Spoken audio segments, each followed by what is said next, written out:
kiireloomuline olukord Lähis-Idas. Sõda on just jõudnud uuele tasemele pärast seda, kui Ameerika Ühendriikide väed peatasid ja hõivasid Iraani lipu all sõitva laeva otsese mereoperatsiooni käigus, avades uue vastasseisu faasi Iraani režiimiga. Sel esmaspäeval 20. aprillil 2026 oli toimunud selge. Washington otsustas jõudu näidata ajal, mil Hormuzi väin on ülemaailmse kriisi keskmes ja Teheran vastas kättemaksu ähvardusega. Selle keskmes on Ameerika Ühendriikide merevägi, Iraani Islamivabariigi revolutsiooniline kaardivägi ja mõlema poole poliitiline juhtkond. Kus see juhtus? Allal Araabia mere, Omaani lahe ja marsruudi vahel, mis viib Iraani Bandar Abbasi sadamasse, ühes maailma kõige tundlikumas energia- ja kaubandussõlmpunktis. Ameerika Ühendriikide keskväe juhatuse andmetel peatas hävitaja USS Bruins laeva Tosca, kui see oli teel Iraani sadamasse. Laev sai hoiatusteateid umbes 6 tunni jooksul ning kuna korraldusi ei täidetud, käskisid Ameerika sõjaväelased evakueerida masinaruumi ja avasid tule, et laeva jõuseade rivist välja lüüa.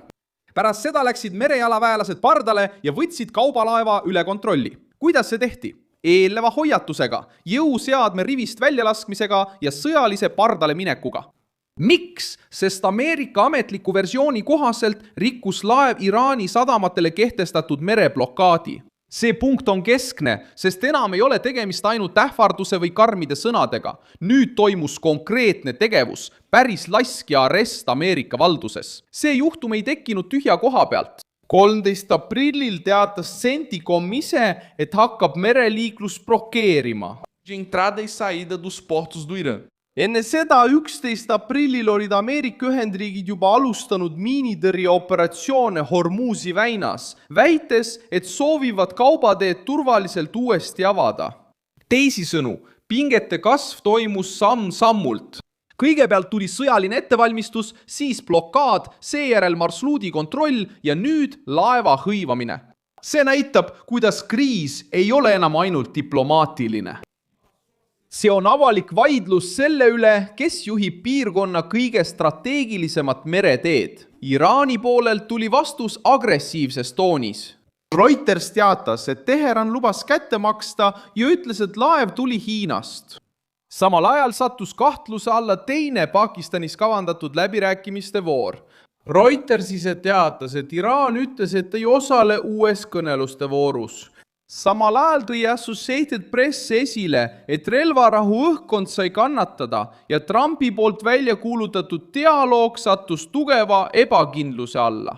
Millal? See toimub täpselt ajal, mil diplomaatiline aken tundus habras ja lühike. Seetõttu on merel toimunud kokkupõrkel nii suur kaal. See mitte ainult ei laienda sõda, vaid võib ka nurjata viimase katse poliitilist pidurit tõmmata enne uut rünnakute vooru. On veel üks fakt, mis rõhutab probleemi ulatust. Laupäeval teatas Briti agentuur UKM, et naftatanker sattus Omaani lähedal 2 revolutsiooni kaardiväega seotud mootorpaadi tule alla. Samuti teatati konteinerlaevast, mida tabas tundmatu mürsk. See aitab mõista, kuidas pingete kasv merel enne Tosca hõivamist kujunes. See ei ole üksik juhtum, vaid surve meresõidule, blokaadi, ähvarduste ja sõjalise vastuse jada. Kuidas olukord selleni jõudis? Ameerika blokaadi, Iraani karmistumise ja vaherahu stabiilseks kokkuleppeks muutmise ebaõnnestumise tulemusel. Sõnum, mis sellest kõigest välja tuleb, on karm. Ameerika Ühendriigid näitavad, et kavatsevad blokaadi jätkata ja muuta iga katse seda murda tõeliselt kulukaks. Iraani režiim püüab näidata vastureaktsiooni ja kindlameelsust, kuid liigub äärmiselt ohtlikule territooriumile, sest iga uus samm merel võib saada ettekäändeks suuremaks rünnakuks. Tugevam vastus ja lõplik kokkuvarisemine läbirääkimistes. Keskne küsimus on lihtne. Kas Iraani režiim hoiab olukorda kontrolli all või kaotab kontrolli? Viimased faktid viitavad olukorra täielikule kontrolli alt väljumisele. See on oluline, sest kui surve all olev võimustruktuur otsustab mängida planeedi peamise energiaarteriga, on tulemused tavaliselt brutaalsed. Mängus ei ole ainult Teheraniga seotud vaidlus ja see on Hormuzi stabiilsus, ülemaailmne energiakulu, tsiviillaevade turvalisus ning Iraani elanikkonna tulevik, kes juba kannab sõja, repressioonide ja hirmu koormat. Kui seda marsruuti kasutatakse jätkuvalt poliitilise relvana, võib järgmine samm olla veelgi karmim ja palju ulatuslikum. Isegi Ameerika Ühendriikides räägitakse juba maismaa sissetungist Iraani, et seda Iraani ohtu ohjeldada.